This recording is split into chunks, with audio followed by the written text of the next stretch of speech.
الرحمن الرحيم الحمد لله والصلاة والسلام على رسول الله صلى الله عليه وسلم وبعد tumtendereza Allah wekitiibwa tumusaba okusaasira n'emirembe ku Nabbi Muhammad sallallahu alayhi wasallam. Mu musomo gyaffe gino gye tulina twagala okusoma ku nsonga eya al-huquq rights ez'omwana z'abanja bazadde be. Rights z'omwana z'abanja abazadde abasinga bazigayaalirira ne bagwa mu dhulumu mu lyaz'amaanya ate obugende baleetera ebizibu ku lunaku lw'enkomerero. Naye kyenjagala mbategeeze bajjama basebo ne bannyabo, ebintu bino tubyetegereze nnyo. Omwana biki byakubanja.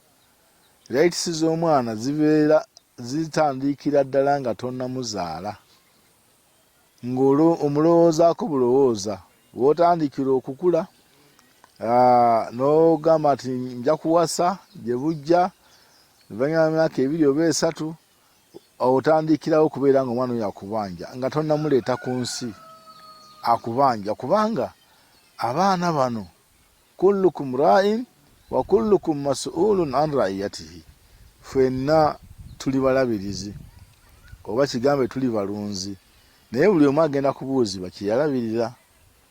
Kati taata abeera mulabirizi mu maka ge era waakubuuzibwa ku bulabirizi obwo, ne maama bw'atyo.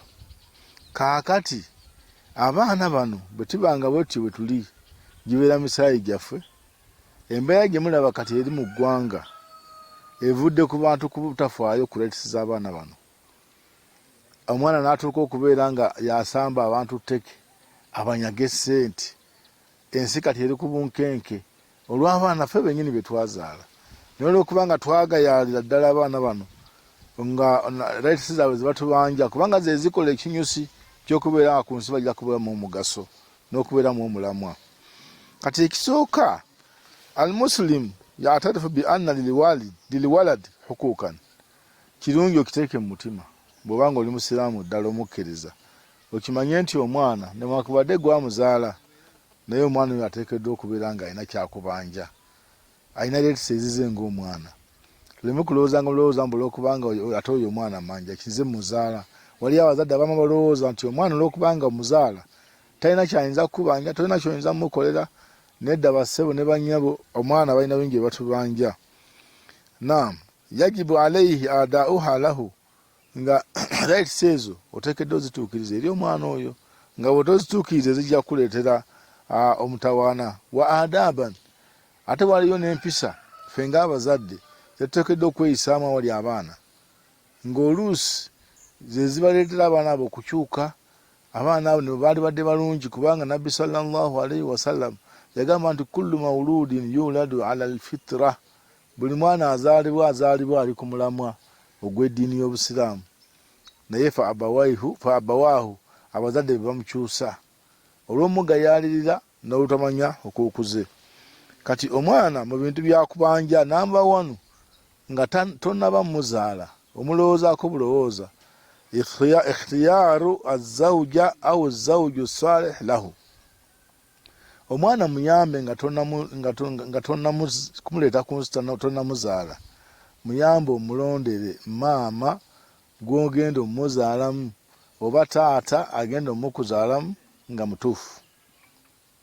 Eyo right ya mwana, kubanga abantu abamu ye kyafaako kyekyo ekimusanyusa ye ng'omuntu, naye nga tafudde ku mwana ono agenda okuva mu ono gwagenda okuwasa. Kibula omuntu anoonya omukazi n'ayagala asinga okubeera omweru, omulala n'ayagala alina ssente, omulala n'ayagala omuntu ava mu kika ekitegeerekeka, omuntu n'ayagala byonna abantu babyagala. Naye Nabbi sallallahu alaihi wasallam yali nga abyogerako, yagamba nti tunkahu almar'atu li 4, bawasibwa abakyala lwa bintu 4. Ebyo byonna yabyogerako, naye ekyeddiini kino yakisirako essira. Lidiiniha, eddiini ye, wa jamaaliha, n'obulungi bwe, wa iridhiha, n'ekika kye, wa maaliha, n'emaali ye. Naye yagamba nti fadhfar bidhaati ddiin taribat yadaaka. Bw'oba oyagala okufuna omulamwa obinaava mu mukyalo oyo, ebinavaamu bibeera bingi, z'empisa zanabeera nazo mu nnyumba nga muwangaala, kubanga obuwangazi buwanvu, ebbanga ddene ly'ogenda okubeera naye saako ebigenda omuvaamu ng'abaana. Nabbi n'agamba nti oba oyagala okuwona ebizibu mu maaso fadhfar bidhaati ddiini, ow'eddiini gwe baweekwatako. Kati ffe ekizibu kye tulina nti tutunuulira bino ebyokumpi, kansanyusizza, kalabika bulungi, kalina figa, kwegamba ekyo omuntu kyatunuulira n'atafaayo ku ddiini. Kati Nabbi yagambye nti ebyo byonna bw'abanga ofunye ow'eddiini ng'ate abirina, ekyo kyekisinga obulungi. Era oba ofunye ekintu ekirungi ennyo nti alina eddiini, alina ebirala by'oyagala abirina. Naye bw'abanga alina biri ng'eddiini ntono, Sseruganda toleeta, ojja kwejjusa, ojja kufuna obuzibu. Fadhfar bidhaati ddiini taribat yadak, ogenda kuwona ebizibu bingi. N'olwekyo hadha haqqun, yani muhimu jiddan, eyo right nene nnyo eri omwana gyakubanja. Abaana batuuka ku nsi kuno n'batuuka n'okwejjusa nti kale maama ono taata oba yamugjawa, oba lwaki yanzaala mu mukyala ng'ono. Kati ne bataata bwe tutyo, waliyo omwana ajja okugamba nti kale naye maama ddala taata ono gwe walaba okunzaalamu, waliwo omwana gwe twalaba yaahi n'ayogera ebigambo bwe bityo, nze maama yankola bubi nnyo. Abasajja bonna bali ku nsi kuno, oyo gwe walaba okunzaalamu, omusajja atafaayo, ndowooza okiraba. N'olw'ensonga eyo right ya mwana mufunire gw'ogenda mumuzaalamu nga mutuufu.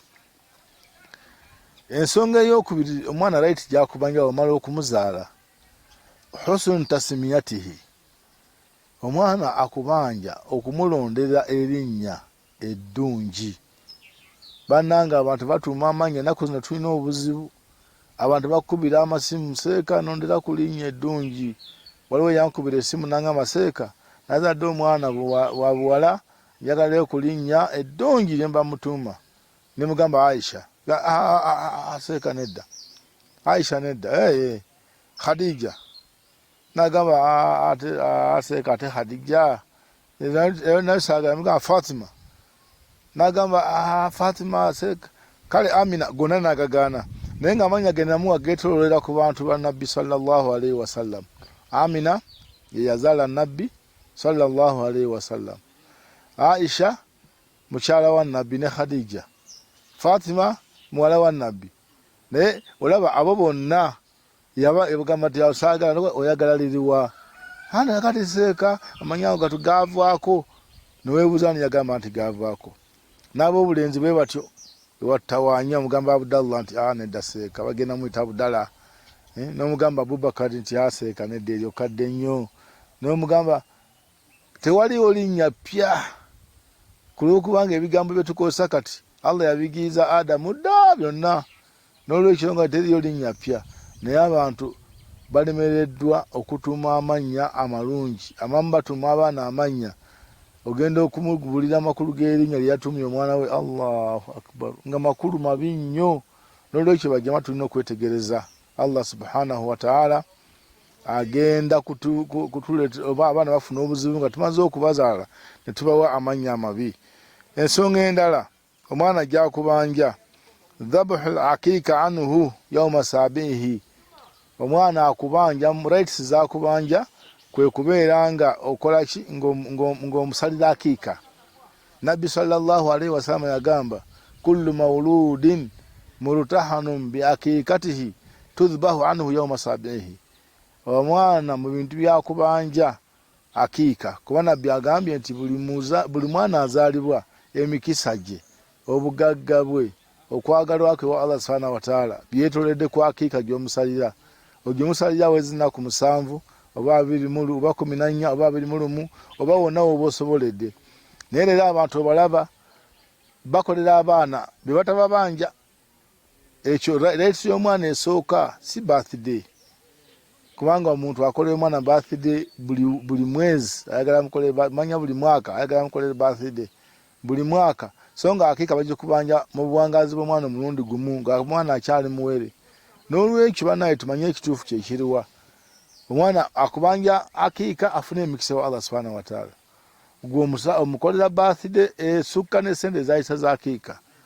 Aqiqa ya mitwalo 215, birthday abamu bateekamu n'obujanja ne bapangisa n'ebifo, naye ndabyeko birthday ey'omwana n'ekitunuulira bwe nti mu bumpimpi n'enjibala ng'emaze obukadde nga 6, kubanga yali yamaanya abantu bakola ntenti ngolooza nti mbaga ya muntu agenda kuwasa naye ng'akiika. N'olw'ensonga eyo tuyige kukuukuza abaana, tujja kwongereza okwo inshallah. Abaana batubanja kiki tuba tubakolera, era tulina kweyisa tutte gye bali. Barakallahu fiikum wa jazakumullahu khaira. Assalamu alaikum wa rahmatullahi wa barakatuh.